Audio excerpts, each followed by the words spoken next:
nos iremos.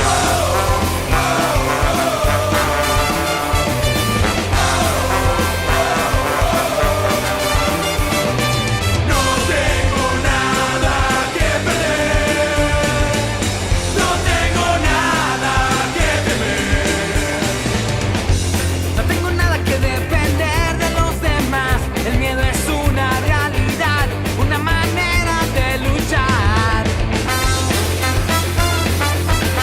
Pues empezamos con Soundwave 77, episodio 3. Y conmigo está el señor Sergio González, guitarrista de No Tiene la Vaca. Actualmente tiene otro proyecto que se llama Los Otros, y él nos va a platicar más adelante un poquito de este proyecto.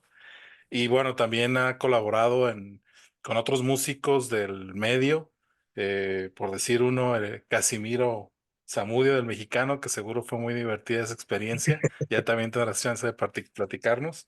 Entusiasta de de las guitarras y por ahí tuvimos el gusto de conocernos ya hace algunos años. También es alguien que yo le diría el doctor especialista de guitarras, porque también le da algún tratamiento a las mías y a la de mucha gente.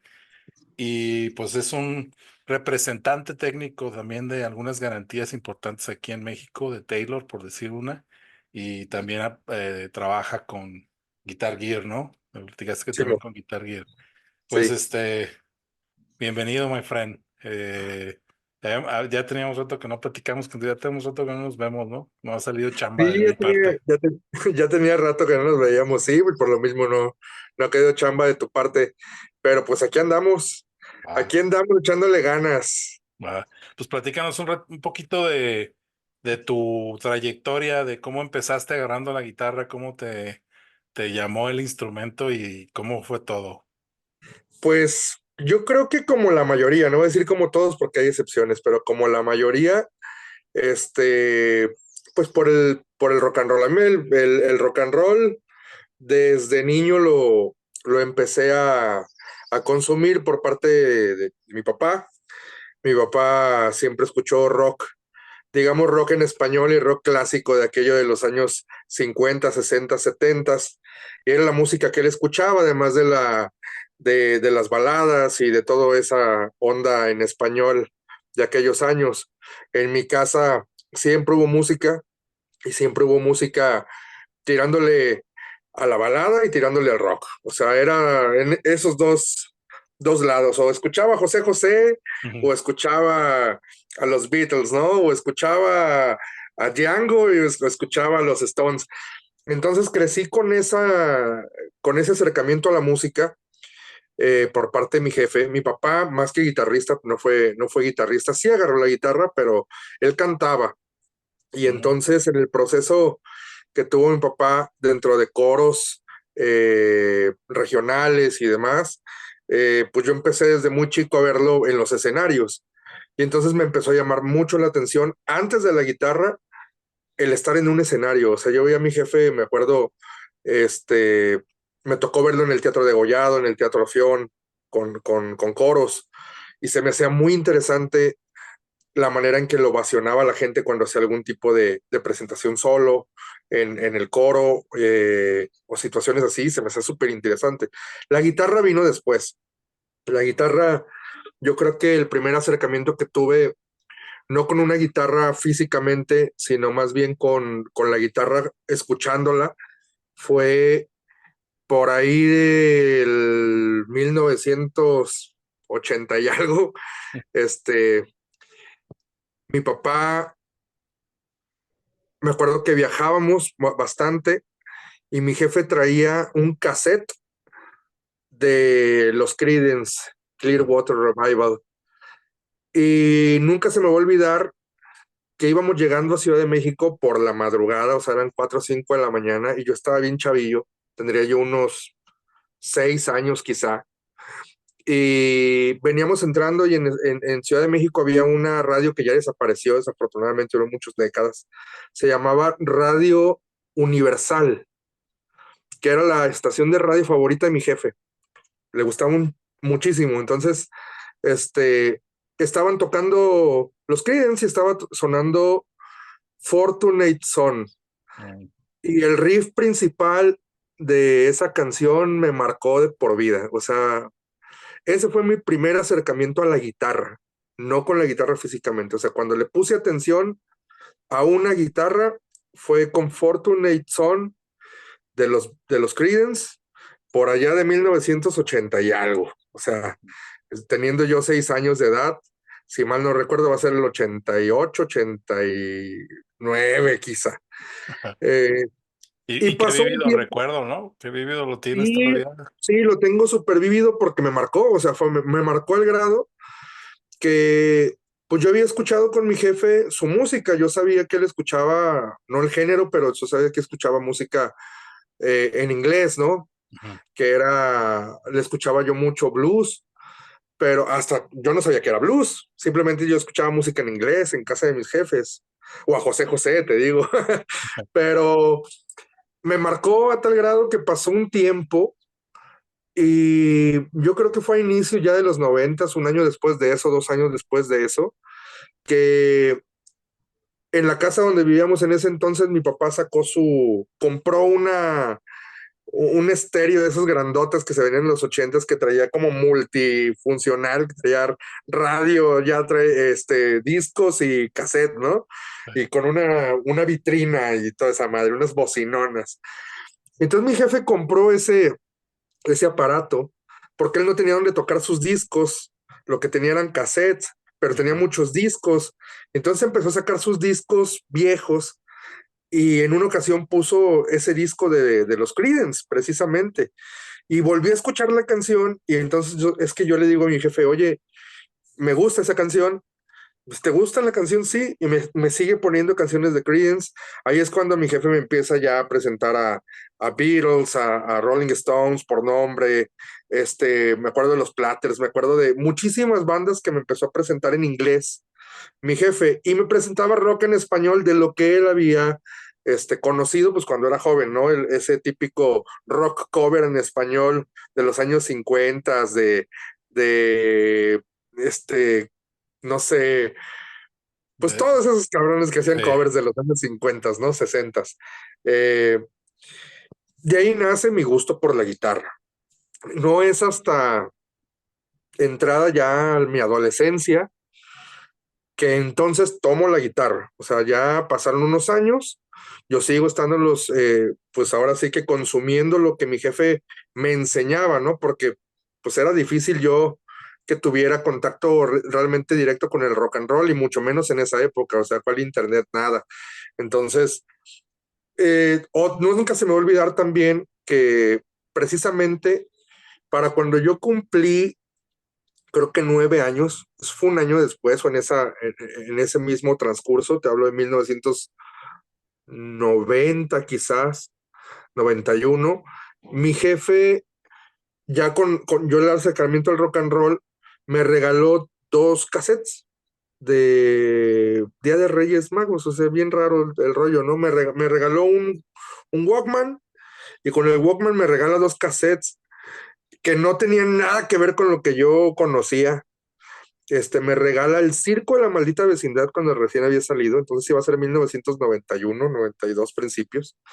Este, y me regala el Timbiriche 7, cabrón. O sea, no tengo ni idea de por qué se le ocurrió que me podía gustar Timbiriche, pero mi jefe en ese entonces consumía mucha música, entonces de repente le gustaba algo en el radio y lo escuchaba y lo compraba. Entonces mi jefe me regala esos 2 cassettes Era junto una, con el... era un combo especial de discos Era un Aguilar. combo súper raro, o sea, me regala esos 2 cassettes junto con el Walkman, y yo empiezo a escucharlos, pues que era lo único que yo tenía para escuchar eso y cuando mi jefe ponía sus discos, ¿no?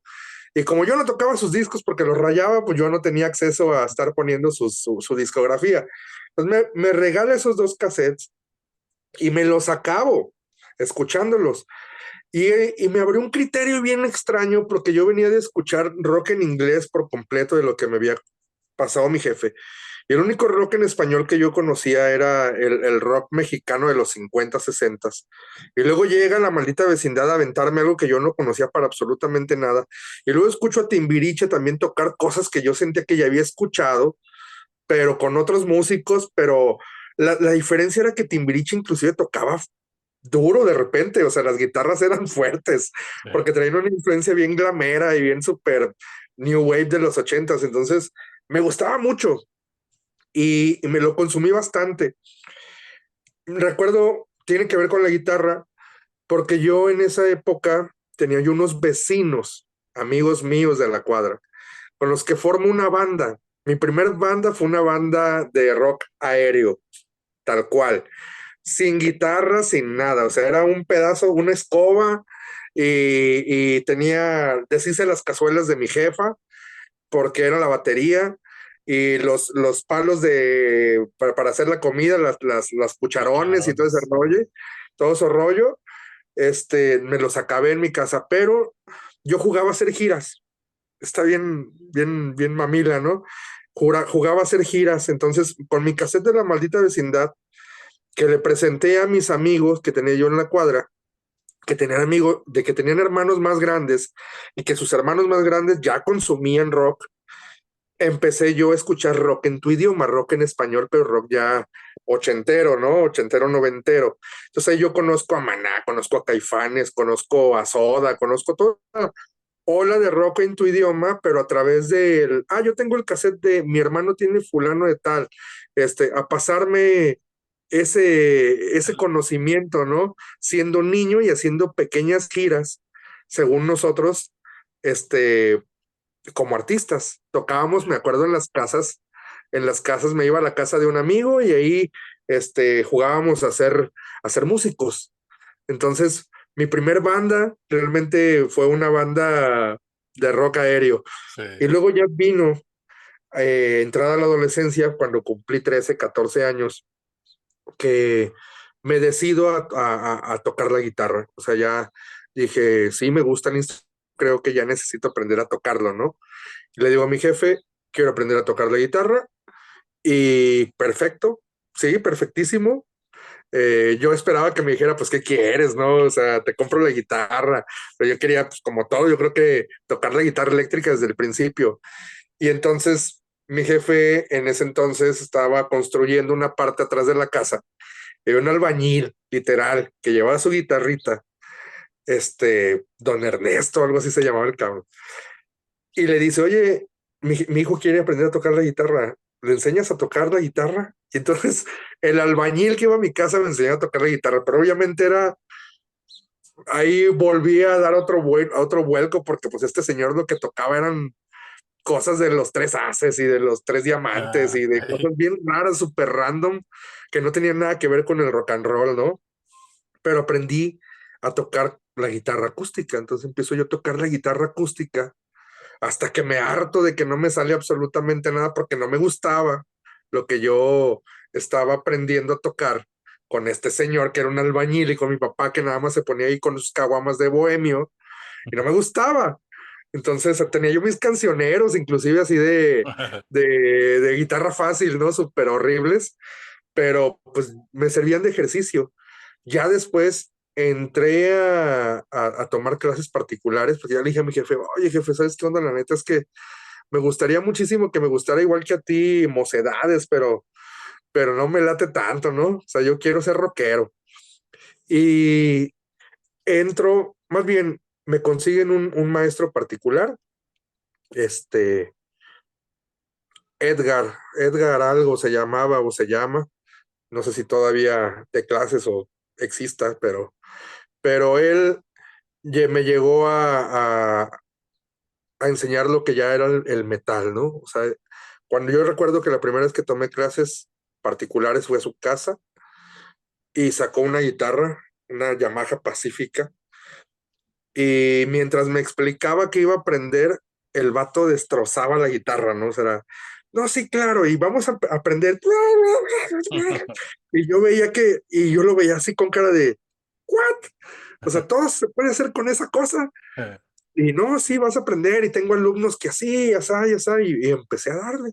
Ahí empezó con una guitarra, le quité las cuerdas de nylon a la guitarra del albañil, que me la regaló, y le puse unas cuerdas de metal, ¿no? Obviamente, las primeras que vi, y con eso empecé a aprender, le puse una pastilla pequeñita de esas que tenía No sé si te acuerdas que vendían unas pastillas horribles que se ponían en la boca con una tapita como dorada, Que con parecía un cablecito micrófono. ándale, horrible, era un micrófono así horrible. Y me compré un Fender Mini Twin que estaba en oferta porque le faltaba la placa y el Fender Mini Twin me costó, sí, 100 pesos, no sé, fue mucho en aquella época. Pero ya tenía yo de conectarme. Entonces le subía yo la distorsión al amplificadorcito de 1 watt y con eso ya yo rifiaba, ¿no? Y lo que me enseñaba el maestro empezaba yo a practicarlo en ese mini twin, con esa horrible pastilla que microfoneaba y así empecé a aprender escalas y a aprender riffs y a aprender pues de armonía un poco y demás. No duré mucho tiempo estudiando. Te soy honesto, porque nunca fui muy bueno estudiando, me hartaba bastante. Estuve 6 u 8 meses estudiando y lo que aprendí de armonía y lo que aprendí de más fue lo que traigo hasta la fecha. Lo demás es totalmente lírico y comenzó con la siguiente etapa, ¿no? Que fue formar bandas.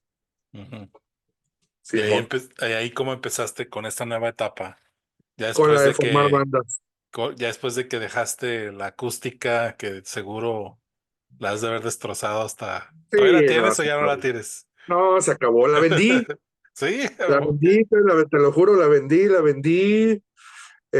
Porque tenía otro amigo mío que quería aprender la guitarra, pero duró muchos años, ¿eh? Estoy hablando de que ya la vendía en la prepa, así se la vendí a alguien porque me la llevaba yo a la Bohemia Mm. y me dieron 300 pesos, así 300 varos por la pinche guitarra. Ya, total, se fue esa guitarra. Empecé a formar bandas, eso fue la segunda, la segunda parte de esto. Eh, ¿Cómo fue que empecé a formar las bandas? Pues por coincidencia. Yo creo que como ya tenía tiempo yo practicando y tocando y le eché muchas ganas realmente al inicio de, vamos a decir, mi carrera, a estar ensayando y tocando y ensayando y tocando y practicando, porque eso es otra cosa. Yo veía que todo mundo quería tocar, tocaba covers y tocaba mal. Entonces a mí me daba mucha pena formar una banda, sí, de verdad, me daba mucha pena formar una banda o tener algo con otras personas y tocar feo. Entonces yo era bien clavado. Entonces durante los primeros, yo creo que 2 o 3 años de estar estudiando la guitarra, no tuve bandas. O sea, le macheteaba en mi casa. Y duro, duro y duro y duro hasta que me salieron rolas y luego ya me sabía canciones de Metallica, ya me sabía canciones de fulano y de sutano, de mengano, ¿no? Pero no tenía grupo, porque yo sentía que la iba pues, a cajetear, decía, no, no, me da pena interactuar con otras personas, ¿no? Porque yo veía bandas, te digo, de amigos que formé, yo decía, no, está bien horrible, yo no quiero tocar así, cabrón, yo no quiero llegar a tocar así. Fue hasta el año, ahí verás, en el 98, 99, porque en el 98 compré mi primer guitarra eléctrica, sin banda. Compré mi primer guitarra eléctrica en el año 98, que esa es una bonita anécdota, si quieres te la cuento antes de las bandas. Después de la guitarra acústica que tuve con cuerdas de metal y que me la acabé y luego vendí, este, con los 300 pesos que me dieron de esa guitarra, yo le dije a mi papá, quiero una guitarra eléctrica, porque yo ya sabía tocar, o sea, yo ya sentía que ya podía interpretar. Cuando yo iba a las clases con mi maestro tiempo atrás, él me prestaba una guitarra eléctrica para practicar y yo sentía que ya sonaba, ¿no? Le pido a mi jefe una guitarra eléctrica y mi jefe no me la quiere comprar. Entonces me dice, no, cabrón, ya con el ruido que haces con esa es suficiente. Y yo, no, pero quiero una guitarra eléctrica.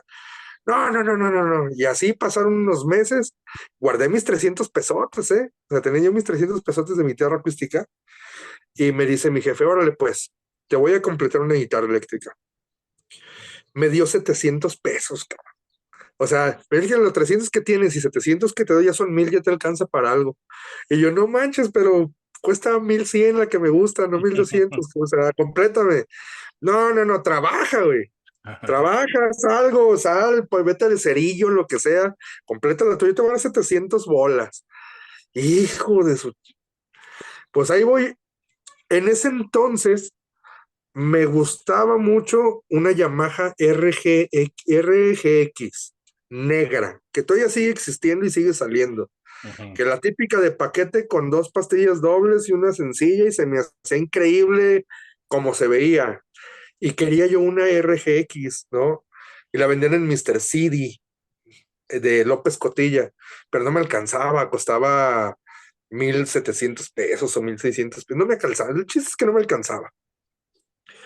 Entonces empiezo yo a ahorrar y otro amigo mío que ya tocaba la guitarra me dice, ¿nunca has ido a la tienda de Tecnomusic? Y yo, no, pues ¿dónde está eso? Me dice, está en Avenida Los Cubos y Niño Obrero. Tecnomusic fue la tienda que cerró para luego convertirse en Metropolis Music Center, que era parte de Hermes Music.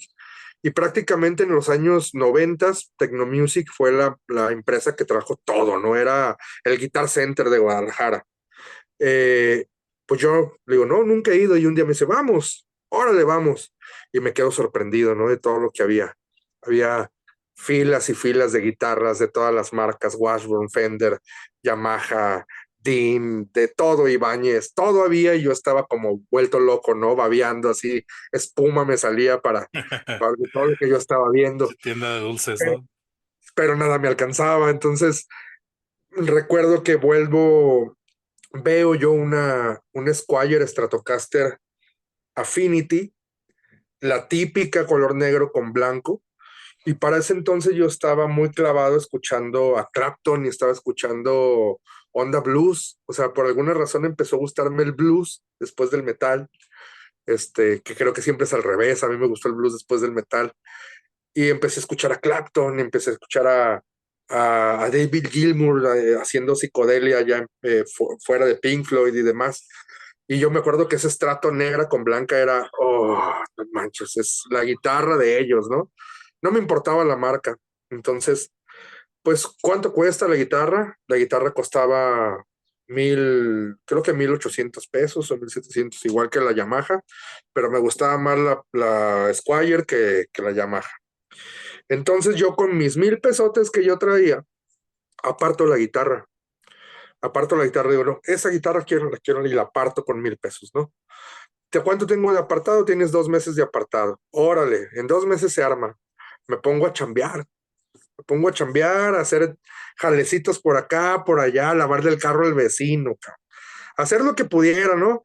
En ese entonces, como yo estudiaba, pues era bien difícil trabajar y estudiar, y no era muy buen estudiante, entonces tenía yo que ponerme chido para muchas cosas, y ya estaba la fiesta, y entonces o me gastaba el dinero o no lo tenía. Entonces pasan los 2 meses rigurosos para el del apartado, y junto el dinero. Regreso a Tecnomusic para sacar la guitarra y, oh sorpresa, yo no me acuerdo cómo se llamaba ese vendedor, ¿eh? Si me acordara, tiene toda la culpa de que sea un loco de las guitarras, porque ese vato me lo influenció. Yo iba por mi Squier, y cuando llego por mi Squier con mis 1,800 pesos ya, más bien con mis 800 pesos que me faltaban, me dice, oye, ¿y no te interesa subirle tantito? Y yo, ¿pero cómo? Sí, sí, sí, es que tengo la misma guitarra, pero la tengo ya en una gama, ya no, ya la tengo en Fender. ¿Pero que esta no es una Fender? Pues sí, pero es la gama económica. Él me explicó todo ese rollo de cómo venía por gamas y cómo. Digo, a ver, pues déjame verla. Y saca la Fender Stratocaster mexicana estándar, igualita. Yo la veía y decía, pues para mí es igual, ¿no? Dice, no, no es igual. Me explica también la onda de cómo cambiaba. Y me dice, pruébala. Y la pruebo, y obviamente sonaba mejor la Fender Strato que el Squier Affinity, ¿no? No, pues sí, sí la quiero, pero ¿cuánto cuesta?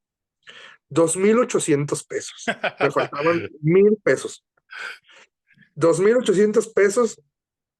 Oye, pero me faltan 1,000 pesos. O sea, yo traigo para la Squier. No importa. Mira, ya los juntaste. Damos eso, ahora damos el entre para la otra. Te lo cambio y te doy el mismo tiempo. Pues me aventé otros 2 meses, güey. 2 meses más para juntar dinero. Y ahí voy de regreso. Y el vato me vuelve a decir, me dice, mira, No, pues ya vi que sí le echas ganas y la madre, y tocas en una banda, y yo, no, pero quiero tocar en una banda. Y ella me dice, pues mira, la verdad, es que yo sí te veo ganas, y si tú le echas ganas, chido, pues la verdad es que empezar con un buen instrumento siempre es una buena opción, ¿no? Porque nunca vas a tener que reemplazarlo. Si tú compras ahorita ese Squire o compras el Strato, te va a servir, pero pasado mañana vas a querer otra porque vas a empezar a conocer y vas a querer otra. ¿Por qué no empezar con algo mejor? Pues, ¿qué es mejor que eso, no? Pues mira, saca dos y me dice, tengo esta, que es una American Standard, y tengo esta, que es lo nuevo que acaba de sacar Fender, que es lo más alto en gama, que es una American Deluxe. Y yo, ok, ¿y cuál es la diferencia? Porque todas las sigo viendo iguales. Bueno, entre la American Standard y la Mexicana Standard, primero que nada, ya es gringa, bla, bla, bla, esto y aquello. Y en la American Deluxe, pues es ya todo esto, ¿no? Me enseña todas las diferencias, saca el estuche, sé todo. Y yo, ok, pero ¿cuánto cuesta? O sea, ya me la endulzaste increíble, pero ¿cuánto me cuesta? Pues bueno, la American Standard costaba en aquellos años, no llegaba a los 8,000 pesos, eran 6,800, 7,000 pesos, si acaso. Y la American Deluxe se iba a los 10,000 y algo de pesos. Yo traía 2,800 pesos, o sea, no tenía, y me había tardado 4 meses en juntar pesos y centavos para poder comprar la mexicana, ¿no? Entonces digo, no, pues no, no, me llevo la mexicana, no, pues, me vas a dar 2 meses y me voy a tardar 2 años. No, no, mira, ¿cuál quieres? Pues la American Deluxe, ¿no? Yo quiero la American. Ya me dijiste cómo es, pero pues no me alcanza. Te tomo los 2,800 pesos, ven y veme abonando, hablo con el gerente y vemos de qué manera te damos más tiempo. Pues órale, me la aventé y me la fleté y empecé a trabajar en la Expo Guadalajara. O sea, me metí a trabajar. O sea, tenía yo chambitas acá de repartidor en la madre, pero dije, no, pues ahora necesito, ya me endeudé, soy un adolescente estúpido y ya me endeudé con 11,000 pesos que no tengo. Y no con Pues cualquier cosa, güey, no, una con una deluxe. American Deluxe. Con una American Deluxe. Por ahí tengo todos los documentos de la guitarra. Este, y me tengo que meter a trabajar, entonces me meto a trabajar a Expo Guadalajara montando stands y haciendo eh, cargábamos las carretillas, las góndolas esas en las expos, con los libros y con todo lo que había, y hacíamos rondines por la expo para llevar pues todos los materiales y montábamos y desmontábamos los stands. Era una madriza. Pero me pagaban bien para lo que hacía, y las propinas y demás, para no ser de la más larga, pasan 3 meses y me compro mi American Deluxe. En 3 meses completo mi American Deluxe, voy y la saco, ni carro tenía, o sea, era tal cual adolescente, sin carro, nada más con trasvales para el camión en ese entonces, y me voy a Tecno Music y, y me regreso en camión, pago mi guitarra, me la dan en su cajota, con su estuche adentro, y así me regreso con la guitarra en camión. O sea, llego a mi casa con mi Como- cajona y me bajo con la cajona y llego a la casa y la saco de la caja y la desenvuelvo. Y me dice mi papá, nunca se me olvida el que me dice mi papá, mira qué bonita está la guitarra, ya ves, echándole ganas sí se puede. Y yo volteo y le digo, "Pues, ¿sabes cuánto me costó? Pues está bonita, no sé, ¿cuánto ahorraste? Unos 3,000 pesos. Le digo, me costó 11,000 pesos. Entonces, sí, cañón, me dice, no, muy cara. Me dice, pero pues entonces ya es profesional, es un instrumento profesional, no lo vayas a dejar. No, pues no lo voy a dejar. Y entonces mi primera guitarra fue una American Deluxe, o sea, irónicamente, no empecé con la Squire que quería, con la Yamaha, me compro una American Deluxe, y la American Deluxe me dio muchas satisfacciones durante 6 meses. Súper. Te voy a decir por qué. Porque cuando compro la guitarra de mis sueños, este, y empiezo a ponerme a practicar como loco, tanto ejercicios como en armonía, como en todo, covers, empiezo yo, o sea, yo ya tenía mi guitarra y compré mi ampli después, al mes, compré un Fender Frontman de 15 watts, o sea, de la primera generación que hubo, que Ujú. tenía las letras como de los 70s y tenían una malla de metal. Ese fue mi primer ampli, o sea, un American Deluxe en un Fender Frontman de 15 watts, ¿no? O sea, eh, sin sentido. Pero con eso empiezo yo a practicar ya de otra manera. Y con lo que me topo a los 6 meses es que mi American Deluxe, tan hermosa como era, como es, porque todavía la tengo, este, no me servía para tocar lo que yo quería tocar, porque me mamaba para el blues, para lo que era, ¿no? Pero a la hora de que ya yo me ponía un poquito más de cochino, De grind. ya no sucedía. La magia se iba por completo, entonces yo decía, no manches, me gasté 11,000 pesos en esto y no sé qué es lo que sucede, por qué no se escucha como yo quisiera que se escuchara, porque yo todavía no entendía las diferencias entre guitarras, o sea, yo ya sabía que las gamas, que había un Squire que se parecía mucho, pero que era China, y que había un American Deluxe que era el tope de gama, pero no entendía los por qué, o sea, yo solamente sabía que me habían dicho que cambiaban las pastillas y los componentes, entonces yo decía, bueno, pero ¿qué necesito comprar para escucharme como quiero escucharme, ¿no? Y un amigo mío también me presta una Jackson, que no sé si sepas, es un Historic. Jackson hubo un tiempo que se asoció con Washburn. Entonces sacaron una gama Jackson Washburn o Washburn Jackson, Sí, sí me que eran acuerdo. que eran guitarras, pues, shredders, ¿no? Así súper perroncísimas. Este, Me presta una y me enamoro. O sea, la conecto y así, ¡wow! ¿Qué es esto, güey?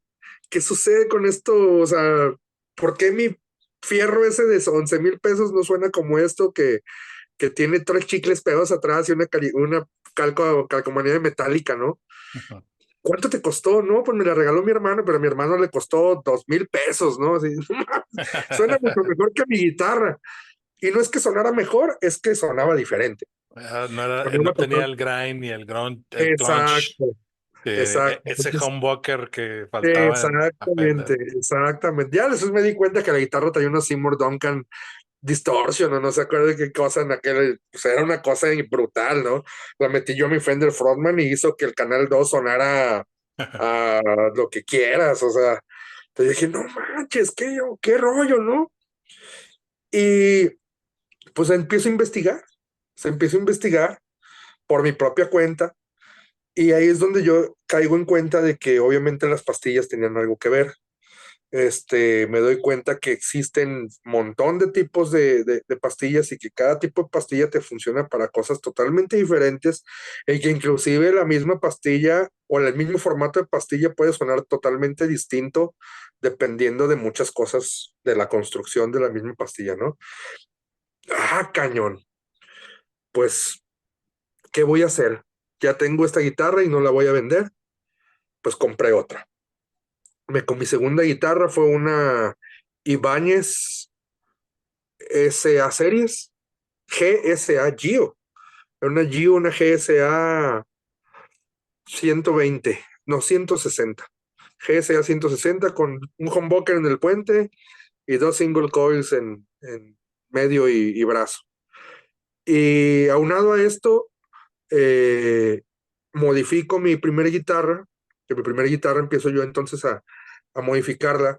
Primero le cambio los single coils que traía por unos un poquito más cargaditos, porque me doy cuenta en un Fender Frontline que se llamaba, no sé si te acuerdas, que eran las revistas, un Fender Frontline por allá del año 2000, 2001, que venían los specs de las pastillas, los specs de las guitarras, entonces ahí donde me doy cuenta que mientras más resistencia tenían, pues más ganancia llegaban a tener las guitarras. Entonces, lo primero que hago es empezar a cambiar pastillas a mi Strato American Deluxe. Las cambio por unas Texas Special, que eran un poquito más galletonas. Me gustan, pero no me terminan de gustar. Las retiro y compro un set de pastillas de Ibáñez, que las vendían, yo no sé por qué, nunca sabía por qué las vendían en Top Music. Y me compro una pastilla Juan Boker B2, que es la misma que traían las RG de los años 80, y se la pongo yo a mi estrato y cambia la American Deluxe, ¿no? Por completo, no manches. Pero para ese momento ya mi American Deluxe era un Gruyère, porque para ponerle el humbucker le tuve que desmadrar todo por dentro y le tuve que desmadrarlos porque no No, había pickguard.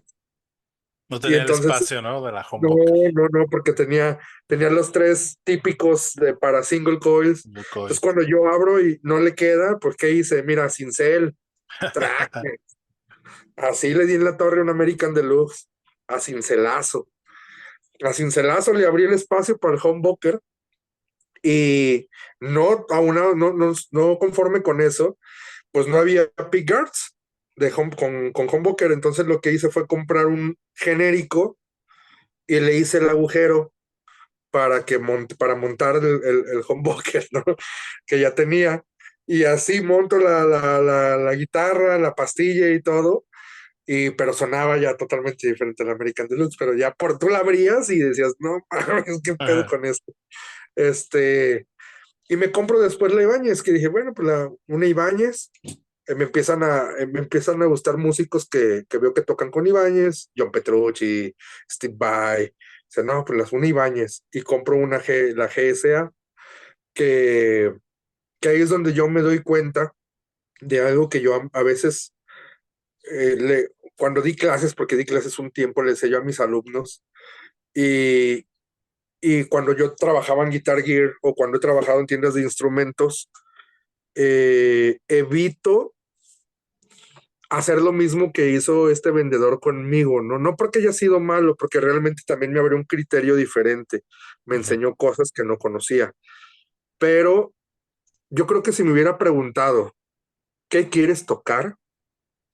Hubiera comprado una Jackson Soloist de los mismos 11,000 pesos americana que la Fender Stratocaster, ¿no? Sí. O sea, el Strato hubiera llegado después, mucho después, y hubiera comprado algo adecuado a lo que yo quería tocar y no hubiera tenido que dar tanta bronca, ¿no? Sí. Y yo le comentaba a los papás de los alumnos que llegué a tener y a los cuates o los chavos que se acercan conmigo, digo, pues primero, ¿qué quieres tocar, no? ¿A dónde quieres llegar con la guitarra? No, pues me gusta el grunge, me gusta el metal, me gusta el jazz, me gusta. Generalmente todos los morros te van a decir que quieren rock and roll, ¿no? Ujú. Entonces, bueno, pues si quieres rock and roll, pues eh, no les des un American Deluxe, ¿no? O sea, No, este, no los sí, pongas a claro, chambear 4 meses sin parar. sí, no manches, o sea, está bien, igual chambea, pero mira, ponle aquí, mira, pruébate esta Ibáñez GRG, ¿no? Baratísima. ¿Te gusta? Sí, ahora prueba este Ibáñez RG Prestige. Ah, ok, lo que quieres es un Ibáñez RG Prestige, punto, ¿no? No quieres, es lo mismo que yo hice, pero con lo que sí quieres, ¿no? Ajá, sí, Entonces, claro. sí, me sirvió de mucho, porque si no hubiera comprado mi Strato American Deluxe, que luego se convirtió en mi vestido Chanel de Marge Simpson, multiusos, no hubiera aprendido lo que sé, que ahora es pues mi sustento, ¿no? Que es todo lo que sé en cuestión de guitarras. Saber modificado, agarrado y desmadrado una, dos, tres, cinco, 10 veces una sola guitarra y haberle puesto una, otra pastilla, otro tipo de componentes, otro tipo de muchas cosas sobre un mismo lienzo, Sí. este, pues me enseñó bastante, ¿no? Y lo otro es que cuando ya escogí la segunda guitarra, me enseñó también pues a escoger precisamente, a diferenciar entre marcas, a diferenciar entre estilos, entre tipos, entre pesos, entre maderas, muchas cosas. Esos fueron mis acercamientos principalmente con la guitarra. Las bandas vinieron después. Las bandas iniciaron en el año 2001, ya como tal. Empecé a formar bandas de covers. Primero, como todo, yo creo empecé a huesear y ese hueso me llevó a hacer las giras típicas de Avenida Chapultepec y el centro y todo lo que tenía que ver con tocar covers en bares, ¿no? Ya podía yo tocar covers en bares y ahí viene el segundo lado de tocar, ¿no? Pues yo ya tocaba la guitarra bien, pero para sacar un cover de X o Y artista necesitaba yo efectos. Entonces, ahora vinieron los efectos. Chingado, ahora tengo que comprar pedales. ¿Qué voy a comprar, güey?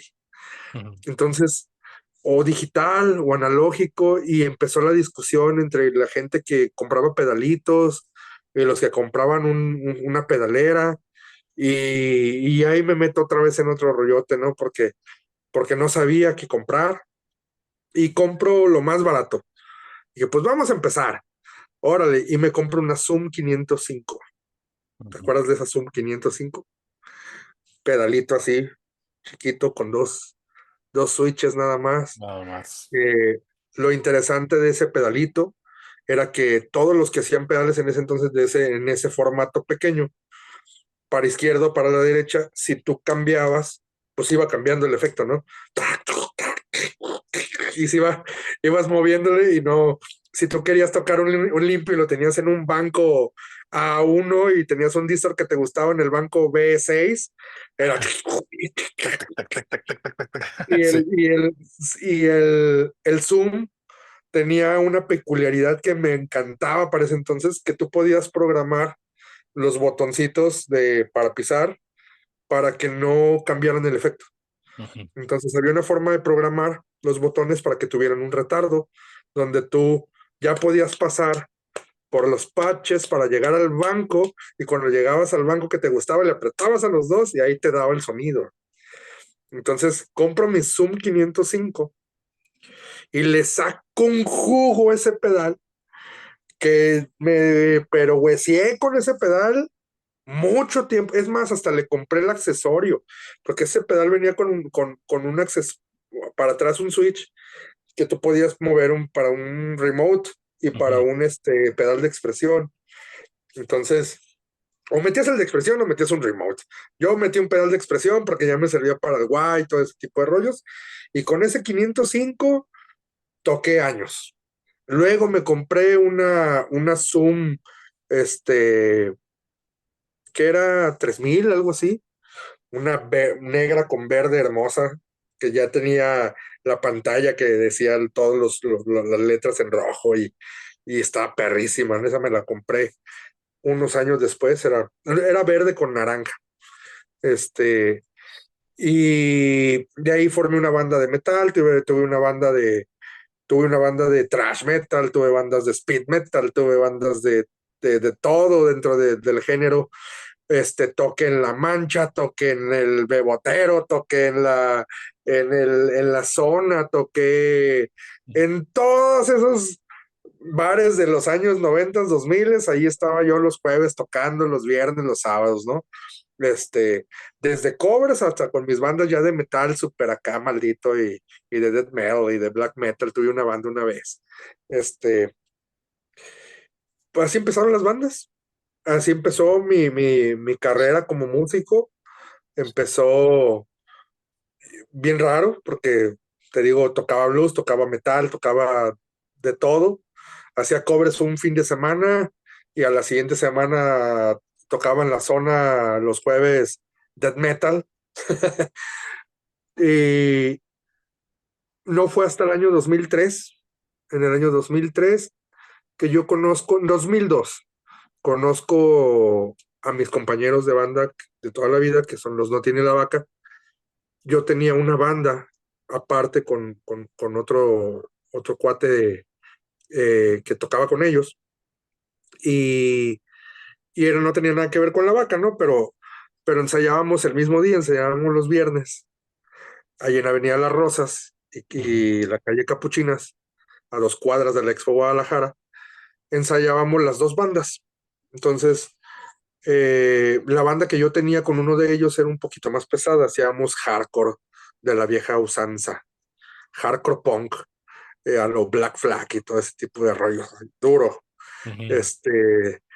Dead by Stereo y todo ese tipo de bandas nos gustaban un montón y formamos esa banda, Alterna la Vaca. eh, Ensayábamos de 5 a 7 con un proyecto y luego ya No Tiene la Vaca ensayaba de 7 hasta que se hartaban, ¿no? Una de las cosas que me gustó mucho o por la que me quedé fue por amistad, porque me encantaba que después de los ensayos armábamos la chela. O sea, armábamos la chela y nos poníamos hasta el rifle de pedos los viernes y disfrutábamos el rock and roll de manera increíble, ¿no? Este, y en el 2003, 2004, 2004, sale uno de los compañeros de ahí de la vaca, de los originales, sale Carlos, guitarrista, Jesús Wicks, guitarrista, uno de los originales, se queda Carlos en otra guitarra, con el que yo tenía el proyecto, Carlos, de hardcore, y me pregunta si no quiero o puedo ayudarles, pues en las guitarras, ¿no? Yo para esto, en ese entonces, les ayudaba a ellos con la vaca, fuera de el otro proyecto que teníamos musical, yo les ayudaba a las guitarras, a lo que era cuerdas, ¿no? Me uní como staff, ¿no? Un día les dije, pues estaría chido que les hiciera el paro así, porque como que no le saben mover a sus amplis, como que no saben este rollo, ¿no? Y ellos ya tocaban así, ya en ese entonces empezaron a pegar un poquito, yo hacía covers los fines de semana y ellos ya tocaban así que en el bebotero y que de acá, y ya estaban empezando a dar la música original, y entonces le digo yo a Carlos, pero si quieres para que suenes poquito mejor, yo te muevo acá, ¿no? Yo te ayudo con tu guitarra, yo te ayudo con los efectos y yo te ayudo con el ampli. Y así empecé yo a trabajar ya con la vaca, aunado al proyecto que teníamos, alterno, ¿no? Te digo, se sale Jesús Wicks, se va de viaje y me preguntan si puedo hacerles el paro a tocar. Y la verdad es que yo estaba muy renuente porque no era un género que me gustara. Era el ska, lo que es todo lo latino, el reggae, no me llenaba, o sea, no me hacía clic, o sea, sabía que existía y lo valoraba de alguna manera, pero no era mi target, ¿no? O sea, a mí me gustaba el ruido y tocar chiqui, chiqui, chiqui, chiqui, chiqui, la guitarrita y con trompetas y no, o sea, no, no, no, no me veía. Pero por amistad dije que sí. Dije, órale, va, les hago el paro. Y les hago el paro en un par de shows, que en la ausencia de este cuate, les hago el paro en un par de shows. Y posteriormente a ese par de shows, se deshace el proyecto que tenía yo junto con Carlos y junto con Mike. Y pasa un tiempo y lo que hago es empezar a trabajar con ellos, pero ya esporádicamente con la guitarra.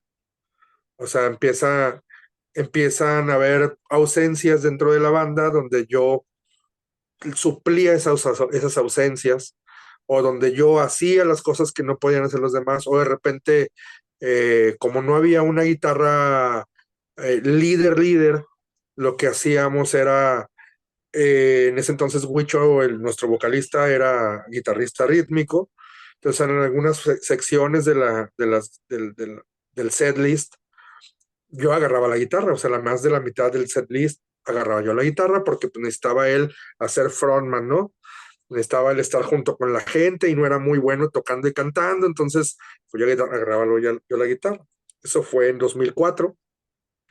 Y así estuve lo que quieras de tiempo hasta que, pues, solito. O sea, ya no me fui, porque empecé a turear con ellos, empecé a tocar con ellos, empecé a ensayar con ellos, empecé a componer con ellos. Y lo que sucedió fue orgánico, que de repente ya fui guitarrista de No Tiene la Vaca, ¿no? Cuando realmente todo había empezado por una suplencia y por hacer un paro. O sea, fue muy raro al grado de que ya para el segundo, más bien, sí, para el tercer disco de La Vaca, el segundo de manera profesional, Carlos, gran amigo mío, el guitarrista original y guitarra líder en ese entonces, me dice, oye Sergio, yo te quiero pedir un paro. Y yo, pues dime, ¿qué te hago el paro? Trabajamos juntos, de hecho éramos seguridad los dos cabrones en un bar de banderos. Este, me dice Carlos, es que yo para este disco que viene, tengo la necesidad de sacar cosas diferentes, quiero tocar más, quiero tocar mejor y no tengo la técnica y no sé qué hacer, ¿no? O sea, estoy estancado en el punk rock y yo quiero llevar otro nivel y tú sí eres muy técnico, entonces te quiero, te quiero hacer una propuesta. Yo, pues dime. Dice, ya que va a estar tocando con La Vaca, este, pues, ¿qué tal si tú me enseñas a tocar duro y yo te enseño a tocar bonito? Me dijo. Porque tú le metes distorsión a la guitarra y suenas increíble, pero la masa la quitas y no suenas a nada, güey. Como buen metalero chafa, no suenas a nada, me dice. Entonces, yo te enseño técnicas para tocar, para pulir el reggae, el ska, el rocksteady y todo ese tipo de ritmos latinos o ritmos limpios. Y tú enséñame a tocar fuerte, ¿no? A tocar riffs, a riffear, a solear, dame escalas, dame técnicas. Y yo, pues órale, trato hecho. Entonces empezamos, yo tomaba clases con él de cómo tocar y cómo rasguear y cómo hacer cosas en limpio, y yo le enseñaba a él a tocar sucio, ¿no? Y así llegó el tercer disco de La Vaca, en una, pues unión ahí bonita entre nosotros, una comunión que tuvimos como guitarristas, que a lo largo de los años que estuvimos juntos tocando, estuvo bien chido, ¿no? Porque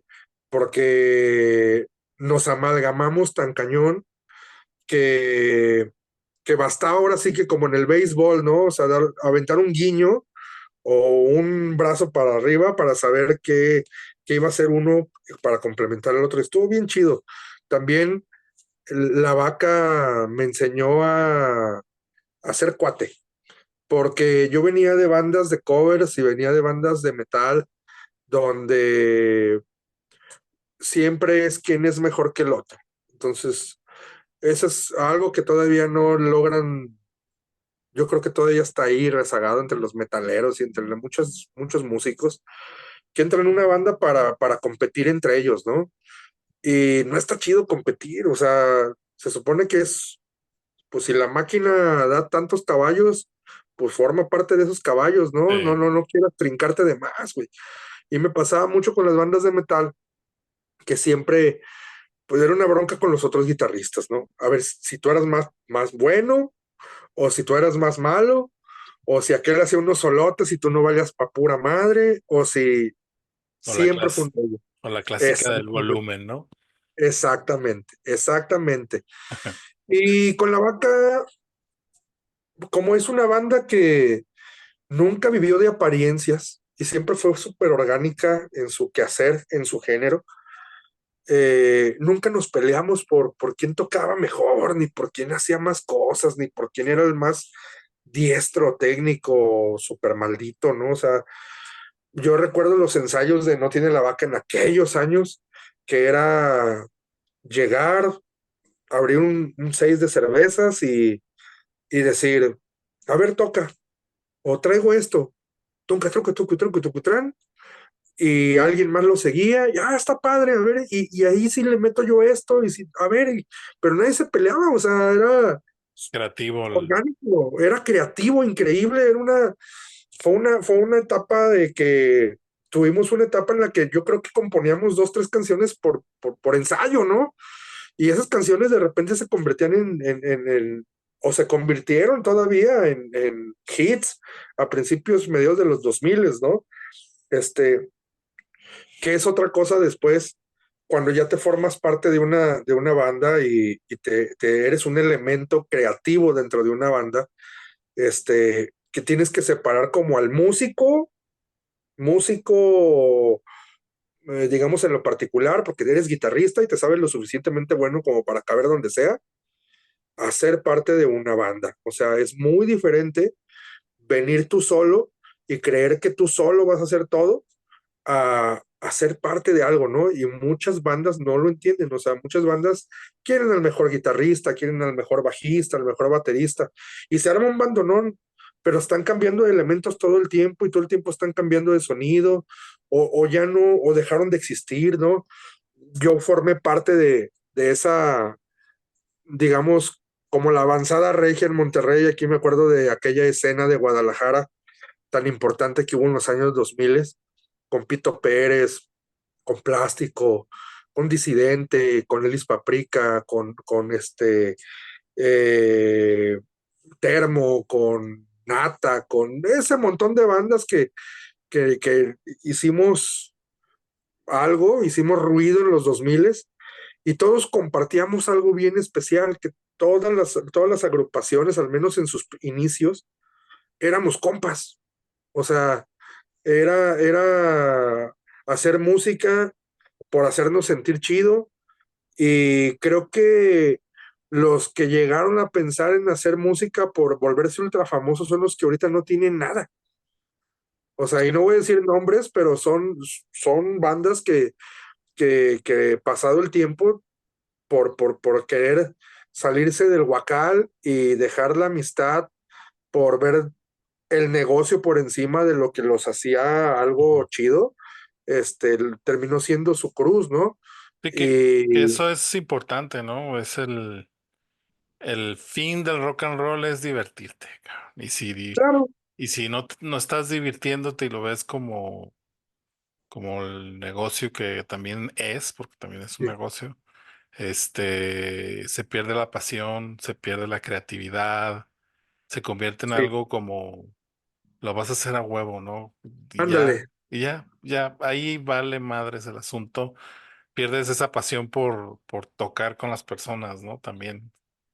sí, de hecho, yo estructuro, porque he estado en los dos lados, como músico sesionista o como músico que te contratan para hacer algo particular y Ujú, es tu chamba, y como parte de una banda durante tantos años, durante 20 años ya, casi, en diversas etapas, tanto como músico, como staff, como técnico, como lo que tú quieras, este, donde creo que mi criterio o recomendación a veces para las bandas es, güey, si el vato que toca contigo toca bien perro, pero no es tu amigo, güey, no va a funcionar.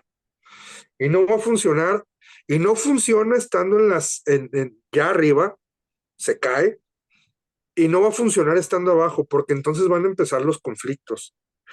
Muchas bandas y muy buenas, y cada vez que pasa, digo, con el tiempo, eh, y ahora con la tecnología que tenemos y el alcance que tenemos de poder hacer todos desde la casa una maqueta en una computadora en 3 segundos, con un programa y una guitarra, es muy fácil que te subas un ladrillo y que creas que lo que tú estás haciendo es el hilo negro remasterizado, ¿no? ujú. Y sucede mucho con las nuevas generaciones. Y en aquel entonces sucedía de la misma manera, pero con una diferencia, ¿no? Que era esas bandas que se formaban para ser famosos. Entonces, está chido creértelo, está chido pensar en que vaya a llegar y que tienes que echarle muchas ganas para que llegue y en dejar muchas cosas para que suceda, pero si no te diviertes, como lo acabas de decir, si le pierdes el sentido del rock and roll, si le pierdes el sentido a lo que era cuando agarraste tu primer guitarra, cuando sacaste tu primer cover, cuando te lograste tu primer ejercicio, cuando te salió tu primer bending, ¿no? Cuando te dejaron de salirte sangre porque ya te salieron callos y todo ese tipo de logros que te dan mucha satisfacción. y empiezas a verte como un producto así de, oh, es que yo ya llegué aquí y lo que sigue no tiene que ser menos de lo que ya sé hacer. Híjole, güey, o sea, es bien complicado.